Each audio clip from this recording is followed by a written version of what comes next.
Welcome back. Today we proceed again. We will cover a few verses in the books of Judges, the book of Judges. We'll see what God will show us in these sections. So let's look at Judges chapter 8, verse 22 to 35. Continue recording these verses somewhere so that you can be reading on your own. Judges chapter 8, verse 22 to 35. Judges chapter 8, verse 22 to 35. Yes, this is a small section where Gideon is described as a ruler, the death, and this is a whole brief story of Gideon. Okay, listen to this. Let's see what we'll pick up from this in terms of this topic mini series that we are on. This should be part 6, right? All right. Then the men of Israel said unto Gideon, Rule thou over us, both thou and thy son, and thy son's son also, for thou hast delivered us from the hand of Midian. And Gideon said unto them, I will not rule over you, neither shall my son rule over you. The Lord shall rule over you. And Gideon said unto them, I will desire a request of you, that ye will give me every man the earrings of his prey. For they had golden earrings, because they were Ishmaelites. And they answered, We will willingly give them. And they spread a garment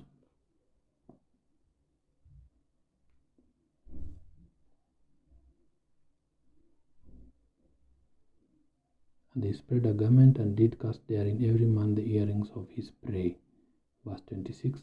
And the weight of the golden earrings that he requested was 1,007,700 shekels of gold, beside ornaments and collars and purple raiment that was on the kings of Midian, and beside the chains that were about their camels' necks. And Gideon made an ephod thereof, and put it in his city, even in Ophrah. This is Ophra.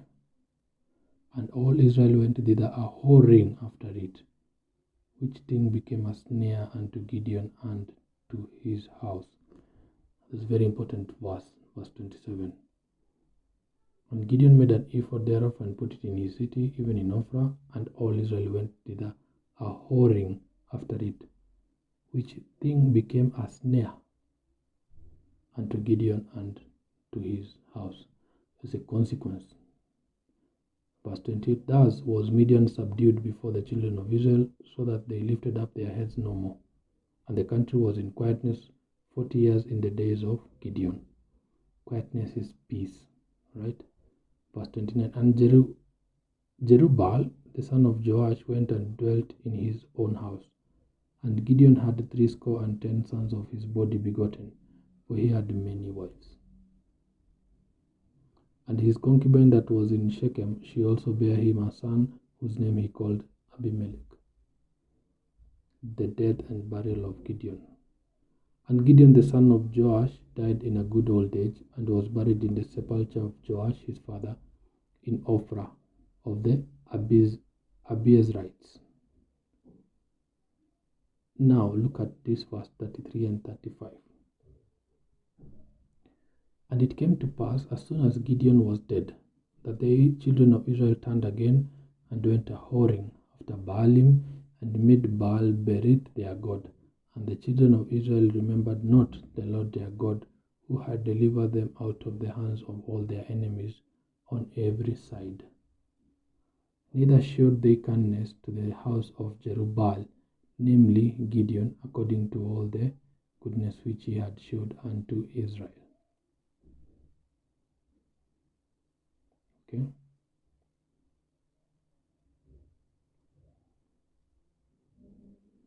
Then you will see what happens in chapter 9 when you read further. But the section that we wanted to take today is just between Judges chapter 8 verse 22 and verse 35. Just to paint for you a picture of the concussion that we are calling idolatry, fornication, and its repercussions to a nation. So that now you can choose sides and make that decision today. That's done. Let's look at Judges chapter 16 verse 4 to 5. Let's see what we can learn from that lesson there. Judges chapter 16, verse 4 to 5. Judges chapter 16, verse 4 to 5. Judges chapter 16, Judges chapter 16, verse 4 to 5. Judges chapter 16, verse 4 to 5. This is now the story of Samson. Delilah recruited to betray Samson. We will look at Judges chapter 16, verse 4 to 5. And it came to pass afterward that he loved a woman in the valley of Sorek, whose name was Delilah. And the lords of the Philistines came up unto her and said unto her, Entice him, and see wherein his great strength lieth, and by what means we may prevail against him, that we may bind him to afflict him, and we will give thee every one of us 1,100 pieces of silver. This is quite an interesting section.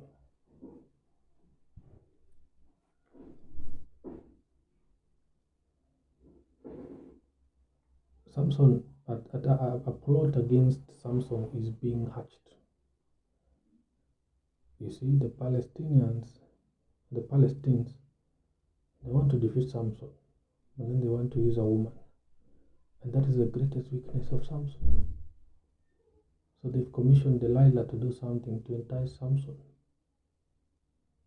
so that they can put Samson down. I do pray over you, because this is a situation of, it can apply to both male and female, where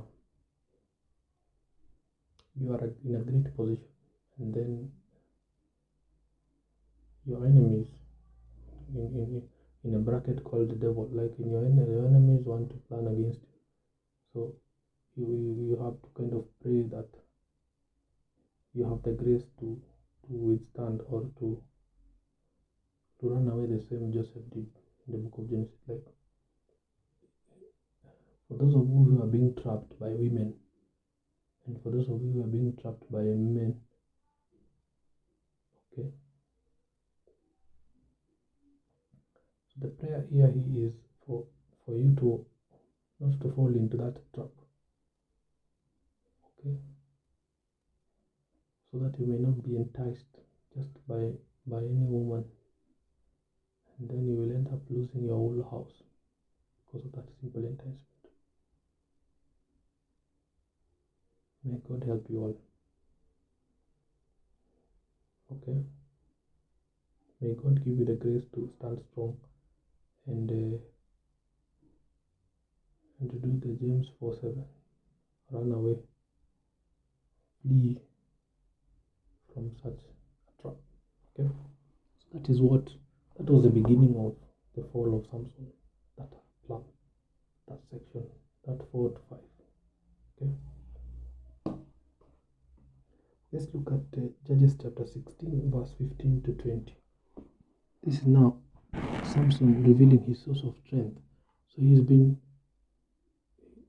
captured by these forces of the woman called Delilah, and he's now weak in the spirit. He's not thinking straight. So look, verse 15. And she said unto him, How canst thou say, I love thee, when thine heart is not with me? Thou hast mocked me these 3 times, and hast not told me wherein thy great strength lieth. Servants of God, inquire before you entangle yourself with the woman.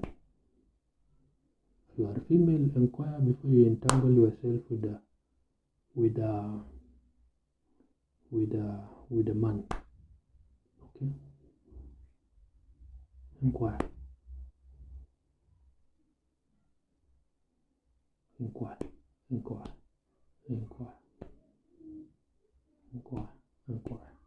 Ask. Get to know whether is it the right decision you are doing. And you ask God directly, or you ask God through,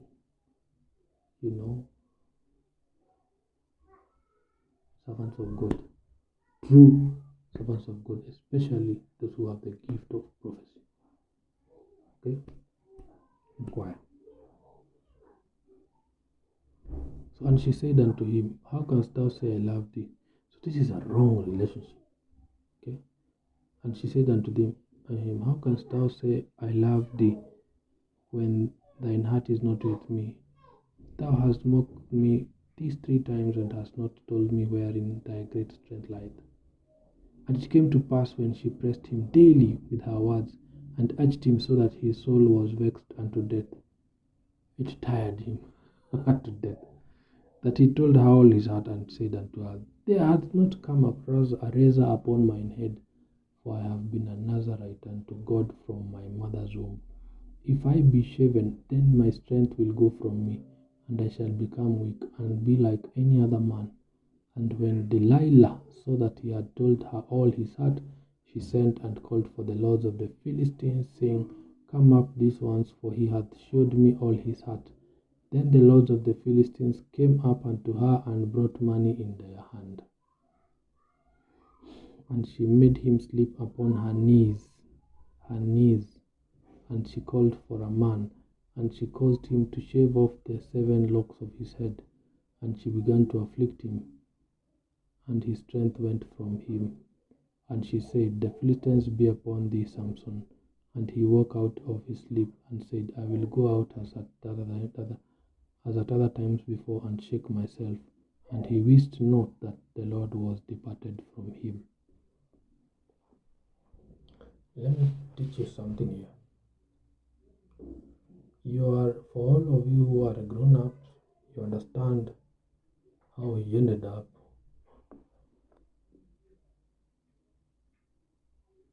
Sleeping upon her knees. Okay? You all understand. For those who are grown-ups, you understand that whole process. Then another activity happens here, where she now knows where to target. That thing that is keeping Samson, the relationship between Samson and God. The symbolism of it was the hair of Samson. Okay? That is the contact that kept, we can call it a sort of mantle in some sense, but that is the thing that kept the presence of God inside the body of Samson. And the minute they cut the 2 off, then the Lord left Samson. The Spirit of God left the body of Samson. So Samson became quite carnal as it is. Alright? As he was diminishing in strength. So, and all this just stems from the fact that relationship between Samson and Delilah, beginning in the form of lust, and like that, and blinding him, not knowing that this is a wrong relationship. This is a wrong entanglement for those who are grown-ups. Okay. So, we'll teach more about this later, but in the arena of witchcraft and all manner of devilish activities, a male can sleep with a female and in a ritualistic manner, and remove the female from the presence of God in such a manner, and debase, so that after the activity, the female is now does not have the virtue, not shining. The presence of God has left the female in the act of sin, in that category. So some of the signs you will see, for those of you who are watching,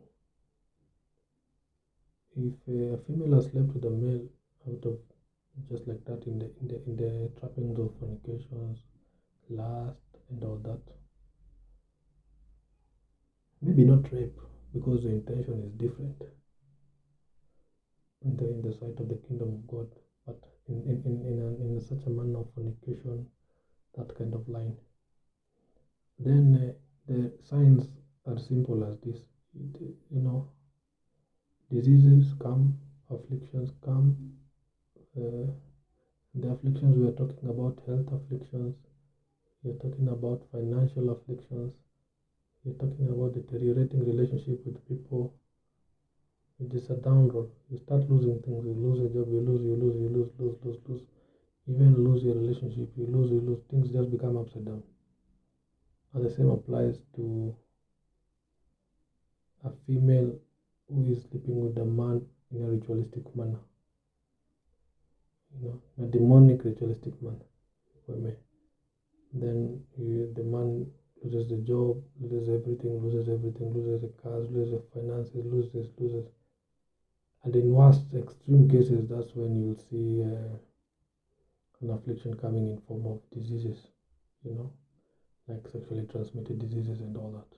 These are all in the brackets of afflictions, okay? And they come like that. And both of them can be delivered, but now the process between them and Jesus Christ.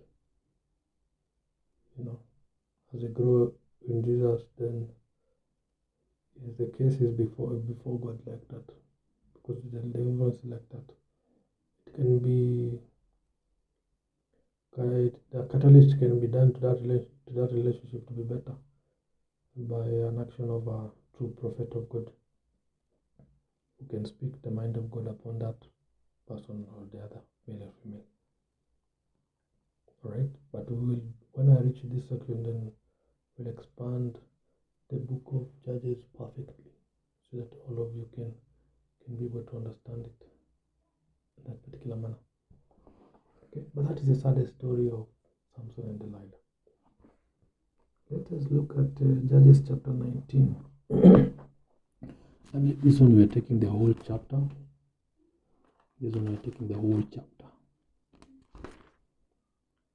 A Levite's concubine. I love this part,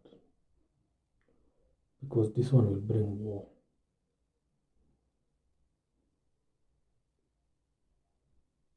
Let's see what happens here. I'm just going to read it.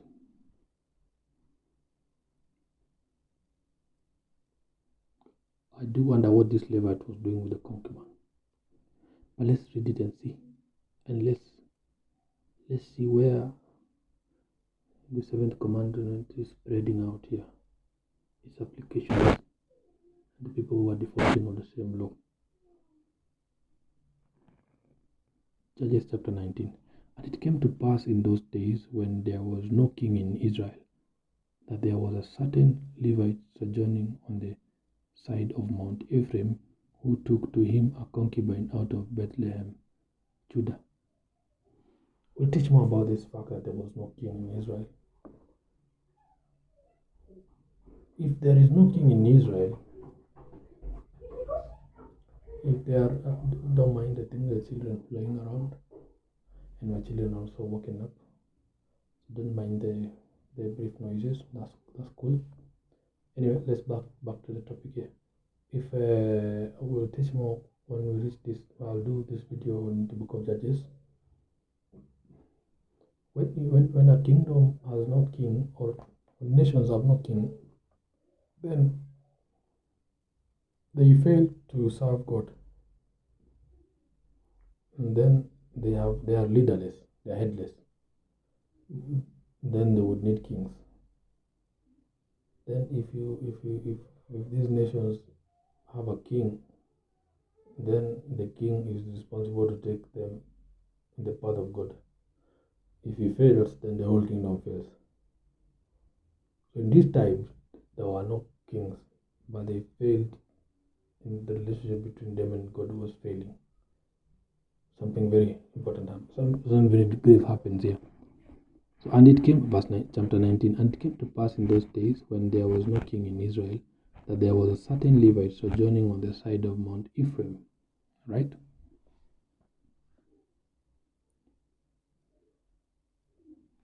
Who took to him a concubine out of Bethlehem, Judah. And his concubine played the whore against him. And his concubine played the whore against him, and went away from him unto her father's house to Bethlehem, Judah, and was there 4 whole months.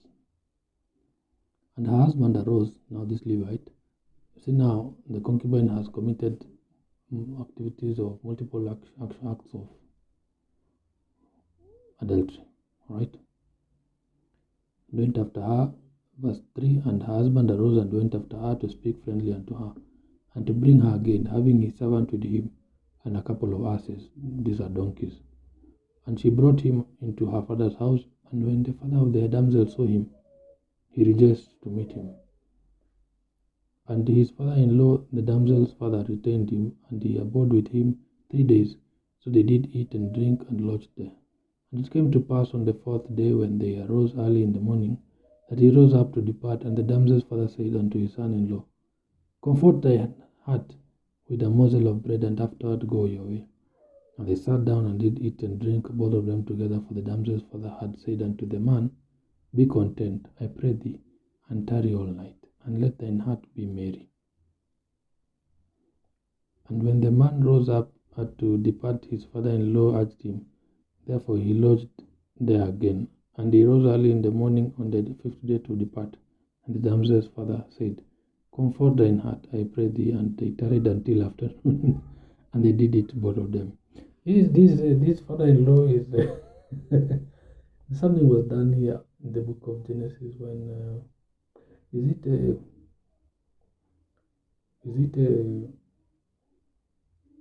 the servant of, is it Abraham's servant and Isaac, as he was going to look for Isaac's Rebecca? He was being told to tarry by, I can't remember that part, but it is a similar event like this one there. It's a similar event like this one.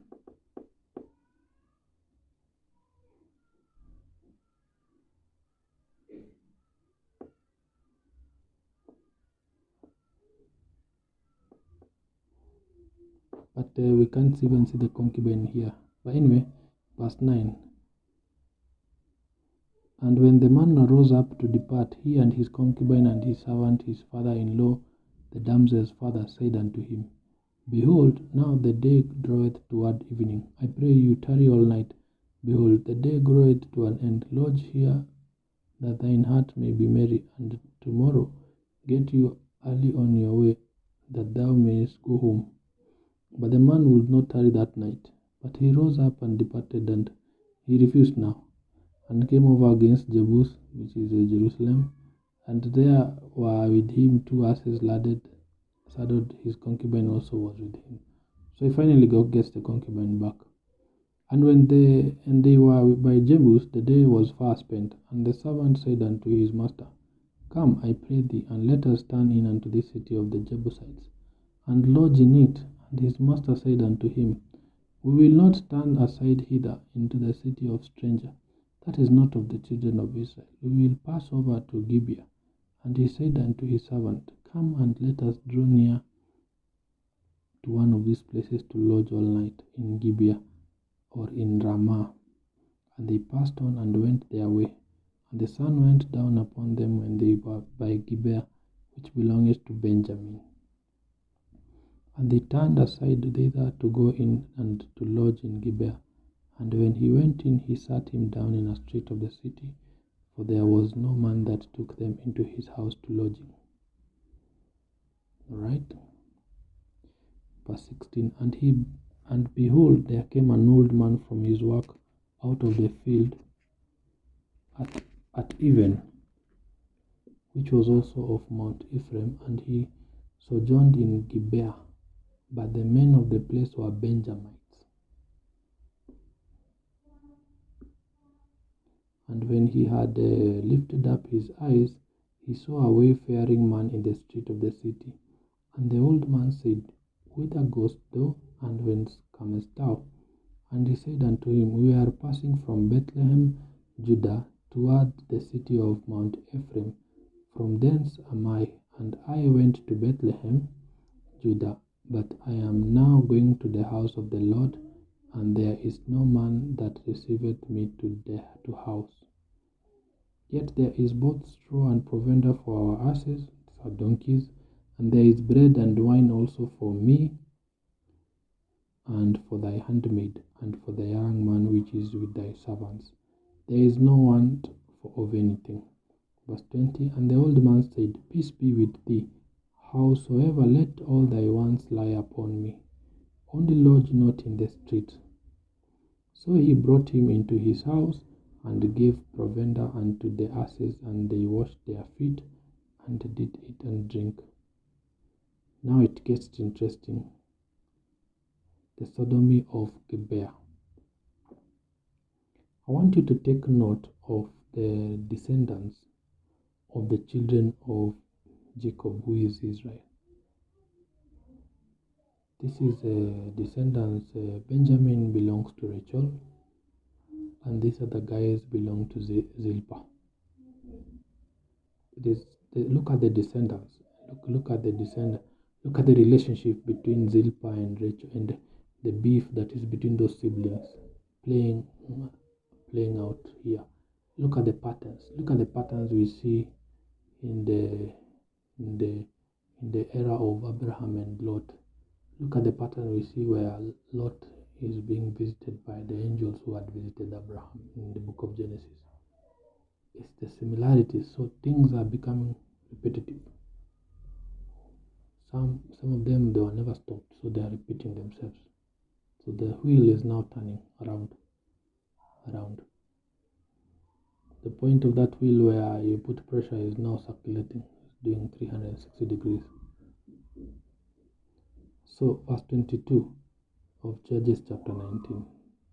Now as they were making their hearts merry, behold, the men of the city, certain sons of Belial, beset the house round about, and beat at the door, and spake to the master of the house, the old man, saying, Bring forth the man that came into thine house, that we may know him. For those who are grown-ups, the act of saying that we may know him is a copulation act. They want to sleep with this man. They want to do an act that is related to the LGBTQ community. Okay, these are gay people. Verse 23. And the man, the master of the house, went out unto them, and said unto them, Nay, my brethren, nay, I pray you, do not so wickedly, seeing that this man is come into mine house. Do not this folly. Verse 24 is strange.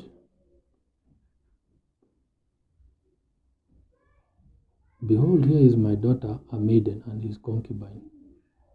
Them I will bring out now, and humble them, and do with them what seemeth good unto you. But unto this man do not so vile a thing.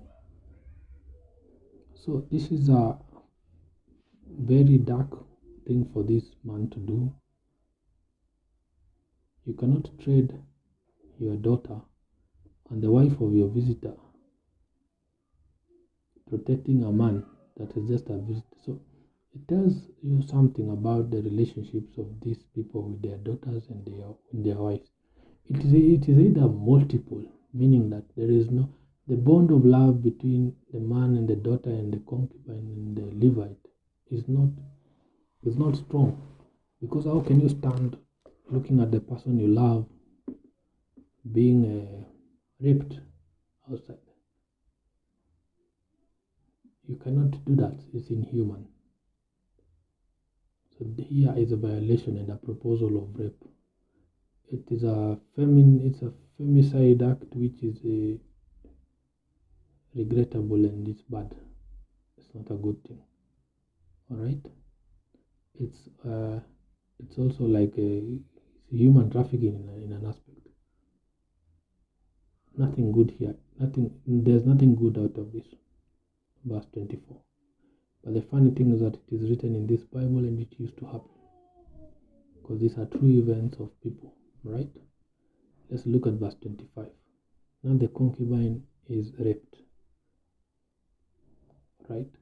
But the man would not hearken to him. So the man took his concubine and brought her forth unto them, and they knew her, imagine,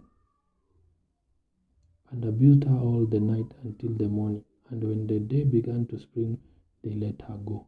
Why would the Levite keep quiet and here the concubine being raped and not do anything? Is it because that? Is it because of? Excuse. Is it because of? Is it because of Genesis? Judges chapter 19, verse 2, where it is claimed that his concubine played the whore against him. The whole thing is just inhuman. Okay, so there was an error here by the Levite, and abused her all the night until the morning. And when the day began to spring, they let her go. Verse 26. Then came the woman in the dawning of the day and fell down at the door of the man's house where her Lord was till it was light. And her Lord rose up in the morning. The word Lord here is small l. Again, that's the beef I'm having with the KJV. The multiple uses of the word Lord. Somewhere it is capitated, somewhere it has a capital L. But now you know what I'm saying and you understand. When they say the Lord here is the boss or the husband or this Levite. That's what they call. And her Lord, verse 27, and her Lord rose up in the morning and opened the doors of the house and went out to go his way. And behold, the woman, his concubine, was fallen down at the door of the house, and her hands were upon the threshold. And he said unto her, Up, and let us be going. But none answered. Then the man took her up upon an ass, which is donkey, and the man rose up and gat him unto his place.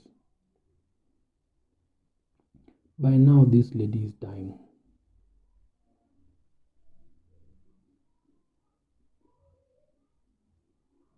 This is very sad, Verse 29. Now the body is look at what happens. And when he was come into his house, he took a knife and laid hold on his concubine and divided her, together with her bones, into 12 pieces, and sent her into all the coasts of Israel.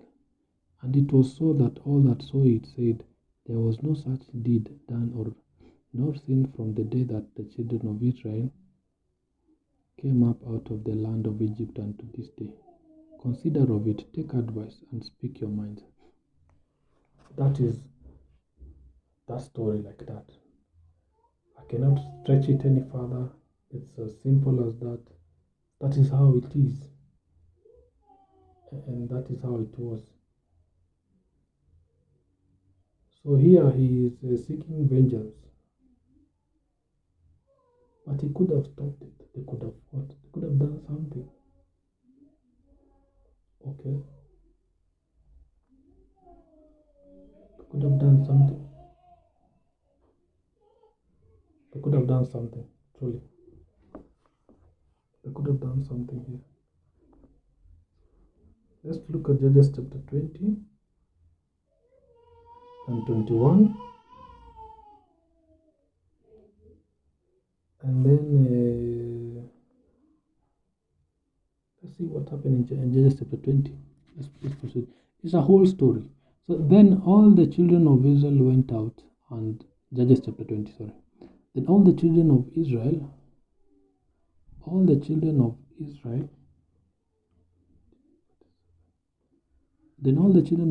went out, and the congregation was gathered together as one man, from Dan even to Beersheba with the land of Gilead, unto the Lord in Mizpeh. All right. And the chief of all the people, even of all the tribes of Israel, presented themselves in the assembly of the people of God, 400,000 footmen that drew sword. Now the children of Benjamin heard that the children of Israel were gone up to Mizpeh. Then said the children of Israel, Tell us, how was this wickedness? And the Levite, the husband of the woman that was slain, answered and said, I came into Gibeah that belongeth to Benjamin, I and my concubine to lodge. So here the Levite is now the husband, the lady is a concubine. Verse 5, And the men of Gibeah rose against me and beset the house round about upon me by night, and thought to have slain me, and my concubine have they forced, that she is dead. Talking about raping, okay? Verse 6. And I took my concubine and cut her in pieces, and sent her throughout all the country of the inheritance of Israel, for they have committed lewdness and folly in Israel. Behold, ye are all children of Israel. Give here your advice and counsel. So here the man is speaking with the authority of the Levites. Israel unites. Look at verse 8. And all the people arose as one man, saying, We will not any of us go to his tent, neither will we any of us turn into his house. But now this shall be the thing which we will do to Gibeah. We will go up by lot against it. So they are doing that activity of rooting out the person who did the evil. This event was, we look at such an event in the book of Joshua as well. Where is in the book of Joshua? There, in the book of, somewhere there. Or remember the times of Moses, we'll see. Verse 10. And we will take 10 men of 100 throughout all the tribes of Israel, and 100 of 1,000, and 1,000 out of 10,000, to fetch victual for the people, that they may do, when they come to Gibeah of Benjamin, according to all the folly that they have wrought in Israel. So all the men of Israel were gathered against the city, knit together as one man. And the tribes of Israel sent men throughout all the tribe of Benjamin, saying, What wickedness is this that is done among you? Now therefore deliver us, the men, the children of Belial, which are in Gibeah, that we may put them to death, and put away evil from Israel. But the children of Benjamin would not hearken to the voice of their brethren, the children of Israel.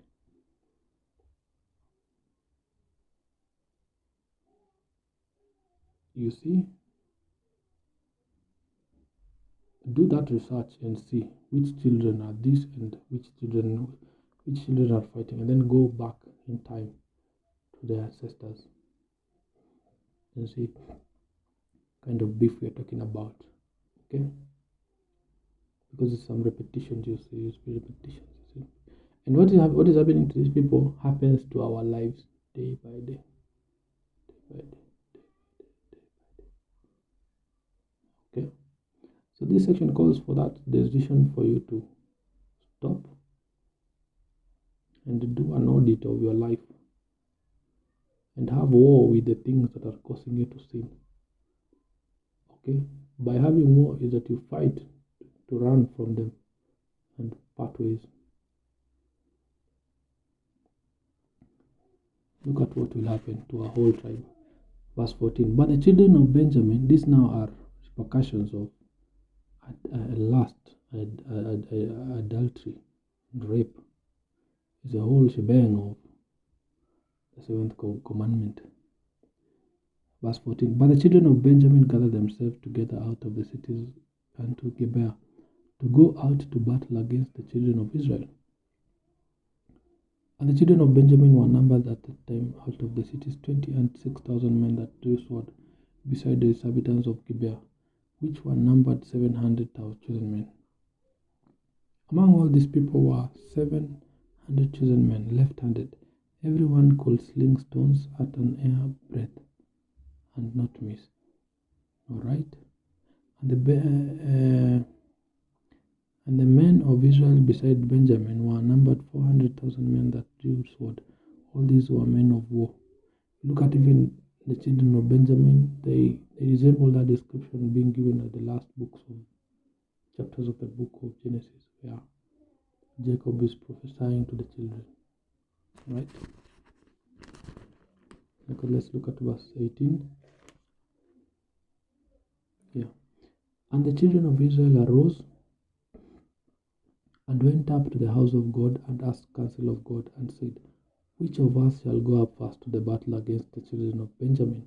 And the Lord said, Judah shall go up first. That is a very important act of inquiring.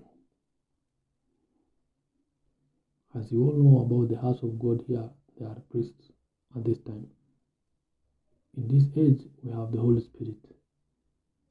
And we have those true churches with true servants of God who have the true gifts of of prophecy, who are truly, truly, truly anointed with the presence of the Holy Spirit.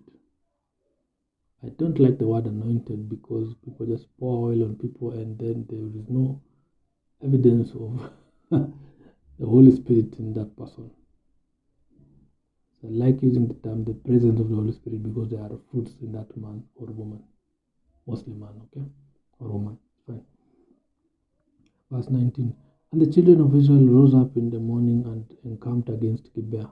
And the men of Israel went out to battle against Benjamin, and the men of Israel put themselves in array to fight against them at Gibeah. And the children of Benjamin came forth out of Gibeah and destroyed down to the ground of the Israelites that day 22,000 men. And the people, the men of Israel, encouraged themselves and set their battle again in array in the place where they put themselves in array the first day. And the children of Israel went up and wept before the Lord until even, and asked the counsel of the Lord, saying, Shall I go up again to the battle against the children of Benjamin, my brother? And the Lord said, Go up against him. Remember, both relatives, both brothers are still blessed. So the might and power is quite great. But here, the ratili or the weighing scale is tipping. Who is serving God? Who is not pleasing God? So who? That is the battle. So the weighing scale is tipping. So who is tipping the scales? So Benjamin is tipping the scales.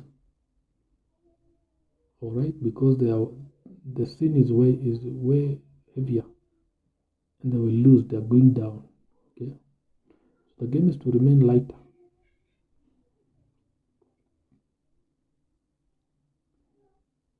Verse 24. And the children of Israel came near against the children of Benjamin the second day, and Benjamin went forth against them out of Gibeah the second day, and destroyed down to the ground of the children of Israel again 18,000 men. All this drew the sword.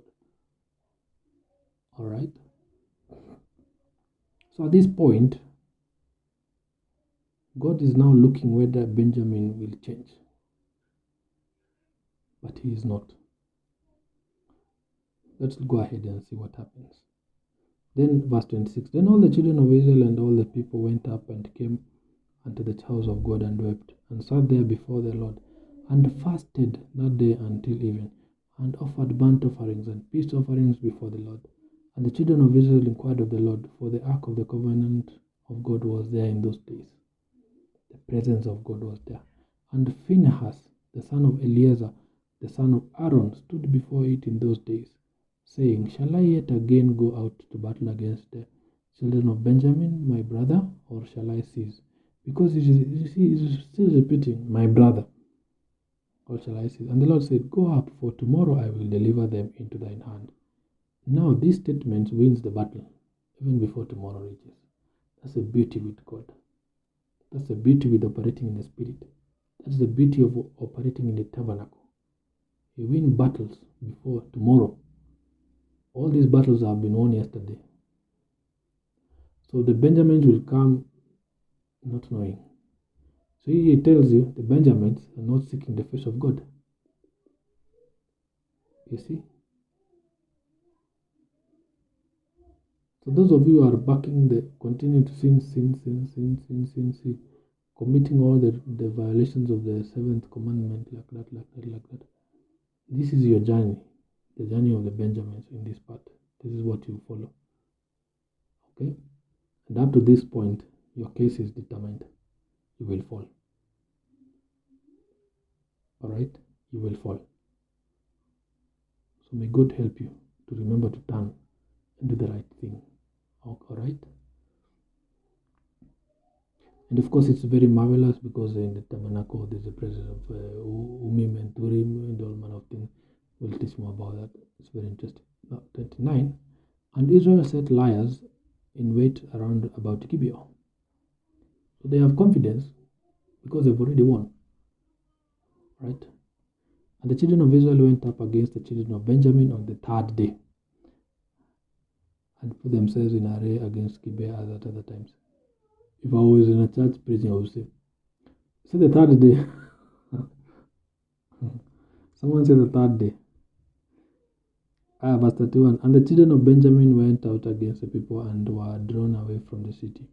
And they began to smite of the people and kill, as at other times in the highways, of which one goeth up to the house of God, and the other to Gibeah in the field, about 30 men of Israel. And the children of Benjamin said, They are smitten down before us, as at the first. But the children of Israel said, Let us flee and draw them from the city into the highways. And all the men of Israel rose up out of the place, and put themselves in array at Baal Tamar. And the liers in wait of Israel came forth out of their places, even out of the meadows of Gibeah. This liar portray a sense of kind of that sniper scenario, that stealth kind of thing where you send your intelligence guys to go and gather info, then you lie and then you attack, and then the force comes. Verse 34. And there came against Gibeah 10,000 chosen men out of all Israel, and the battle was sore. But they knew not that evil was near them. And this is the problem I'm having with all of you. Alright? I am doing this mini series called the Seventh Commandment, and now I am on part 6, because I have to show you all the examples in the Bible so that you can look at yourself and see where you fit. Because the problem I'm having is that people do not know that evil is near. So you don't know the evil that is near you, and you need to know it, and you need to make the decision to turn. That's why we are toiling to teach you this thing for free. And there came against Gibeah 10,000 chosen men out of all Israel, and the battle was sore, but they knew not that evil was near them. And the Lord smote Benjamin before Israel. Who is smiting Benjamin? God, not the Israelites. Because the battle is of God. It was won yesterday, as per verse 28. Alright? And the Lord smote Benjamin before Israel, and the children of Israel destroyed of the Benjamites that day 25,000, and 100 men all this drew the sword. Let me give you an assignment to look at the numbers that on the first, second days of this war, the first day, the second day, the third day. Compare the numbers of the people who are smote, or who are smitten, who are killed, who are smote. Compare and see. And compare with the verse 35, okay? And the Lord smote Benjamin before Israel, and the children of Israel destroyed of the Benjamites that day 25,000, and 100 men. All this drew the sword. Alright? So the children of Benjamin saw that they were smitten, for the men of Israel gave place to the Benjamites, because they trusted into the liers in wait, which they had set beside Gibeah. And the liers in wait hasted and rushed upon Gibeah, and the liers in wait drew themselves along, and smote all the city with the edge of the sword. Now there is fire and smoke in Gibeah. Now there was an appointed sign between the men of Israel and the liers in wait, that they should make a great flame with smoke rise up out of the city. And when the men of Israel retired in the battle, Benjamin began to smite and kill off the men of Israel about 30 persons. For they said, Surely they are smitten down before us in the first battle.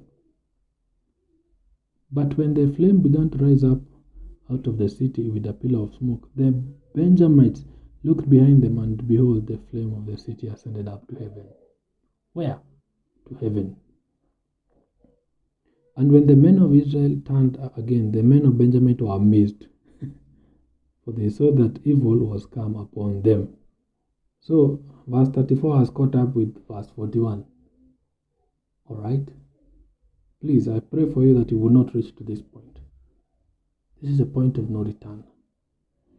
Therefore they turned their backs before the men of Israel into the way of the wilderness, but the battle overtook them, and them which came out of the cities they destroyed in the midst of them. Thus they enclosed the Benjamites round about, and chased them, and trod them down with the ease over against Gibeah toward the sunrising. And there fell of Benjamin 18,000 men. All these were men of valor. And they turned and fled towards the wilderness and to the rock of Rimmon, and they gleaned of them in the highways 5,000 men, and pursued hard after them into Gidom, and slew 2,000 men of them. so that all which fell that day of Benjamin were 20 and 5,000 men that drew the sword. All these were men of valor, but 600 men turned and fled to the wilderness and to the rock Rimmon, and abode in the rock Rimmon 4 months. And the men of Israel turned again upon the children of Benjamin and smote them with the edge of the sword, as well the men of every city as the beast, and all that came to the hand. Also they set on fire all the cities that they came to. For those who are fighting the battle of winning against the temptations and the demerits of the seventh commandment, may God help you, because you have victory already. Because you've made that decision and there is victory. Because these people won the war against that evil that was committed against the Levite, right? I had borrowed something in the book of Genesis chapter 49 verse 27 to 28. Let me see what I wrote there and see the relevance of that chapter 49 to what we are talking about today. 27 to 28. Yes, this is about Benjamin now. Benjamin shall raven as a wolf. In the morning he shall devour the prey, and at night he shall divide the spoil. All these are the 12 tribes of Israel, and this is it that their father spake unto them, and blessed them, everyone according to his blessing he blessed them. So there is the blessing that is Benjamin given in verse 27 of Genesis chapter 49. That says, Benjamin shall raven as a wolf, in the morning he shall devour the prey, and at night he shall divide the spoil. This is the heaviness of the word of the prophetic word of Jacob, who is Israel, towards the son who is called Benjamin. All right? And that power is what was stressing these Israelites for 3 days. Okay? But at the end of the day, it doesn't matter how much anointed you are, until you make the decision to not to sin. You will still fall, because they fell. And why? They fell the same way Samson fell. The same way. The seventh commandment was broken.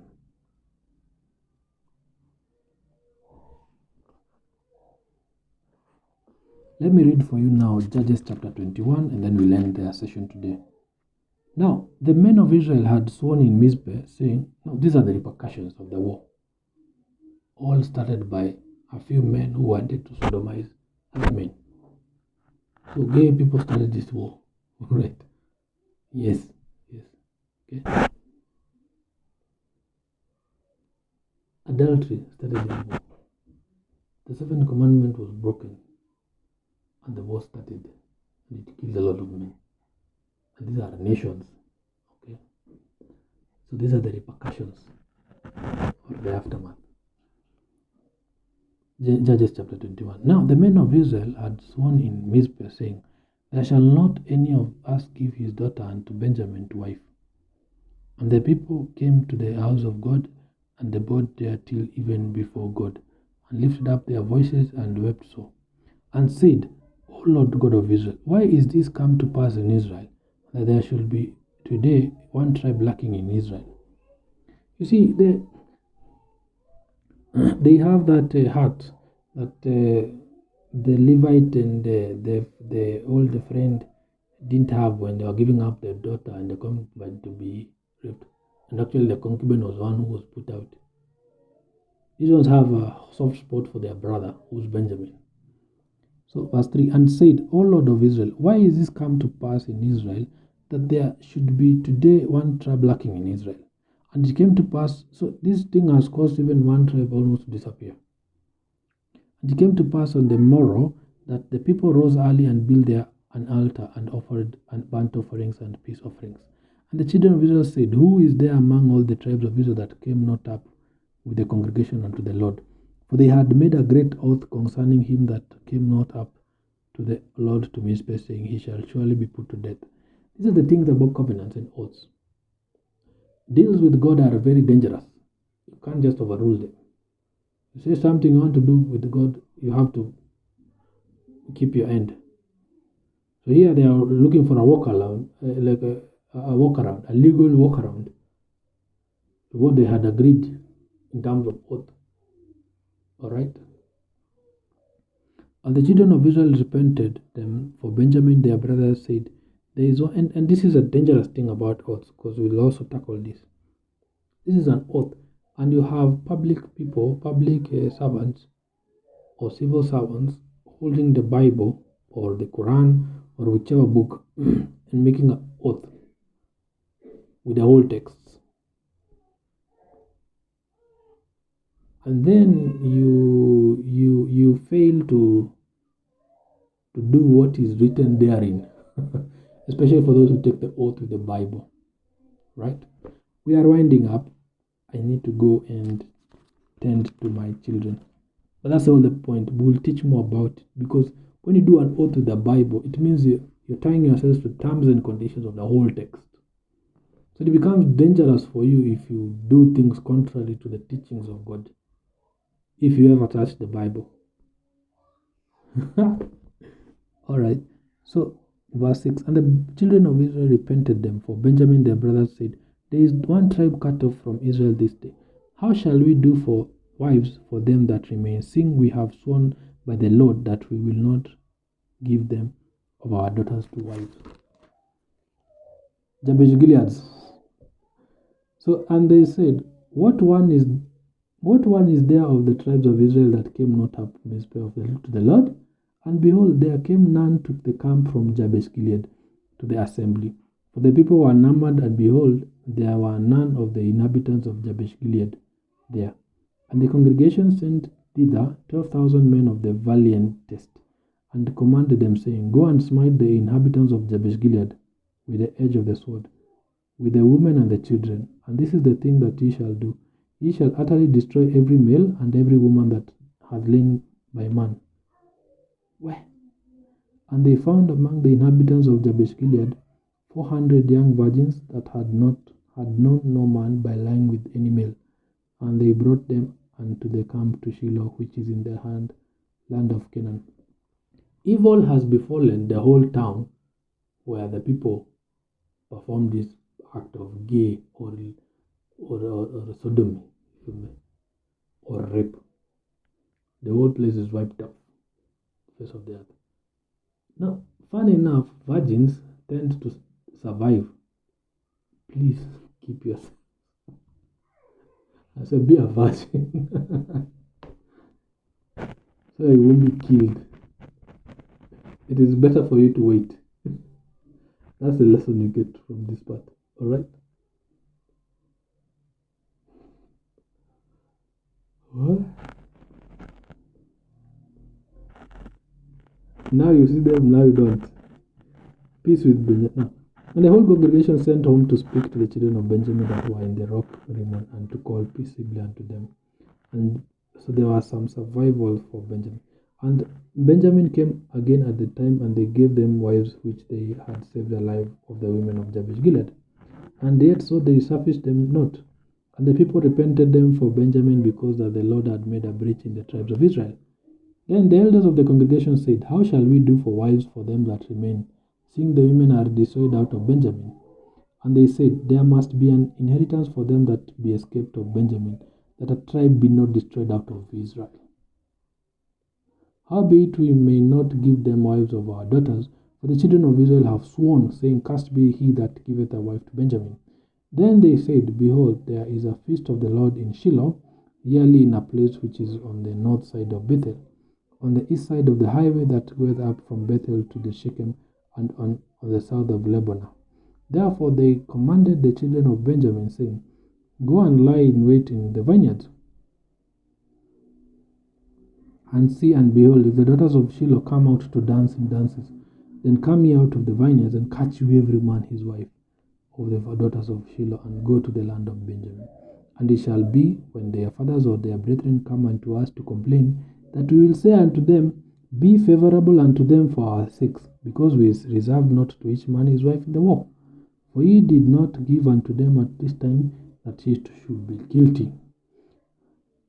And the children of Benjamin did so, and took them wives according to their number, of them that danced, whom they caught, and they went and returned into their inheritance, and repaired the cities and dwelt in them. And the children of Israel departed thence at that time, every man to his tribe and to his family, and they went out from thence, every man to his inheritance.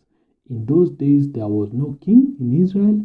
Every man did that which was right in his own eyes. See you on part 7.